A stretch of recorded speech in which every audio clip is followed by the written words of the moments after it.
Happy National Frozen Yogurt Day. Yeah, I didn't know either. I'm Darren, and this is 3 things you need to know for Tuesday, February 6th. This morning's release of household debt and credit is expected to reveal record high credit card debt. As many struggle to pay bills or even pay for basics, they turn to credit cards, even at their very high interest rates. A big number in the report may move the markets.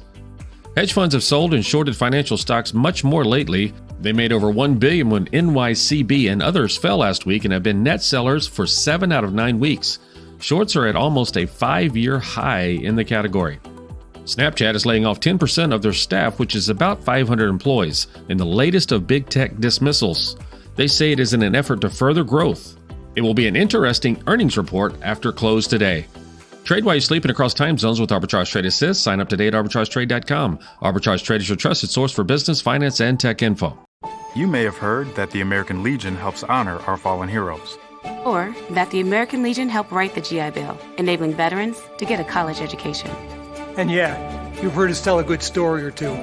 But did you know that the American Legion does so much more for our veterans? From advocacy on Capitol Hill to serving others in our communities, the American Legion continues its tradition of strengthening America through service. Learn more about supporting veterans in your community by visiting legion.org. Economic Blitz, the business of the Super Bowl. I checked, and as of today, they haven't changed the name of Sunday's big game to the Swift-Kelsey Bowl yet, but I wouldn't engage in any drinking games that include mentions or camera shots of Taylor during the Super Bowl, especially if you work Monday. Caroline writes, unless you've been living under a rock for the past few weeks, you probably know that this Sunday is the Super Bowl to be played between the Kansas City Chiefs and the San Francisco 49ers in Las Vegas. The Super Bowl is considered to be the largest single event on the planet. While it is definitely a game, the Super Bowl is not just a sporting event, it is a global economic phenomenon. Last year on game day, the average spectator inside the arena spent an average of $167 each. Overall game day revenue, including tickets, hospitality, VIP passes, reached a total of $60 million. The average ticket price for this year's game in Las Vegas is hovering around $9,800, we'll just round up to $10K, which is 70% more expensive than last year's big game. Ticket prices this year are the second highest ever, only falling behind the 2021 game that limited the number of fans because of COVID. One major reason for the sky-high prices is that tickets are not initially offered for sale to the general public. Instead, the NFL and its teams distribute the tickets, most of which go to corporate partners and season ticket holders. Other factors that are driving up the ticket cost include the location and the teams playing. The host city gets a huge economic boost in the days and weeks leading up to the big game. In 2020, when the 49ers and Chiefs faced off in Miami, the Super Bowl Host Committee and Miami Beach Commissions reported that the Super Bowl brought in over 4,500 new jobs to the area and had a total economic impact of $571 million. When talking about the jobs created, it's important to realize that most of them are service industry jobs like restaurant workers, hotel workers, Uber, Lyft drivers, and are mostly temporary.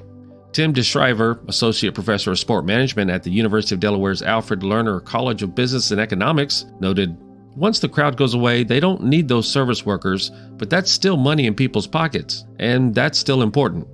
Matt Robinson, Professor of Sport Management, agreed but also added because the cost of those services are higher during the week, those workers make more in a week than they would normally make in 6 months, so there is a significant benefit. Not only does the host city benefit from the Super Bowl, but the participating cities also benefit.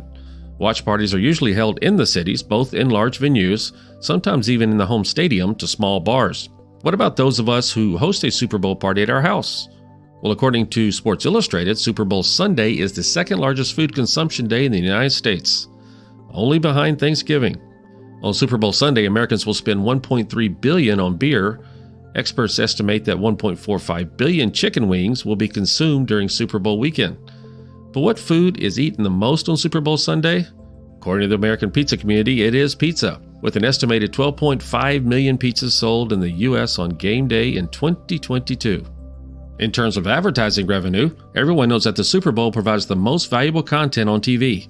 For 2023 Super Bowl, one 30-second ad cost $7 million. Last year, Amazon spent a total of $32 million on Super Bowl ads. Toyota and Budweiser each spent $25.6 million on ads during the game. During a typical TV program, ads are a nuisance that people tend to avoid by changing the channel, leaving the room, or shifting their attention to something or someone else. But during the Super Bowl, ads can be the main reason why the viewer is watching. In addition to the ads, some people watch the big game for the halftime show. While the artists may not be paid for their performances, the exposure they gain is invaluable. The halftime show serves as a platform for artists to showcase their talent to a massive global audience, leading to increased music sales, concert ticket purchases, and brand endorsements long after the Super Bowl. Whether you're watching the Super Bowl for the game, for the ads, or for the halftime show, everyone is bound to find something to enjoy on Sunday. Stop watching and start living using Pips, our AI bot. Go to arbitragetrade.com and check out Arbitrage Trade Assist. Hi, I'm Elizabeth Rome. I've played many roles on TV and film, but today I want to speak to you as myself about a cause that's very dear to my heart. The Cancer Prevention and Treatment Fund provides free help to those who have cancer and those who wish to prevent it.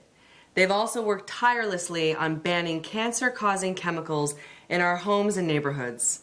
I want to thank them as a mom for protecting our families. Please donate today at the Cancer Prevention and Treatment Fund at stopcancerfund.com. Pips. Pick of the day. Arbitrage algorithms have detected a possible uptrend for Fibrogen Inc., that's FGEN. It's headquartered in California. They engage in the discovery, development, and commercialization of novel therapeutics. Most recent news has been around the pancreatic cancer treatments. It closed Monday at $2.02, 52-week high of $25.31, and a 52-week low of 33 cents. This is a high-risk, possible high-reward type play. Be ready to act quickly whichever way it goes. It has more than doubled in 2 weeks, and there's a possibility of even more, especially if there are a lot of shorts out against it. A judge is also looking at a settlement with investors. We are not financial advisors. We provide a service. Please do your own research. Arbitrage Trade Analytics LLC is a privately held research company. Arbitrage Trade Analytics LLC is solely responsible for the preparation and distribution of the contents of this podcast. The opinions offered in this podcast are for informational purposes only and are not intended to function as investment advice. Seek a duly licensed professional for investment advice.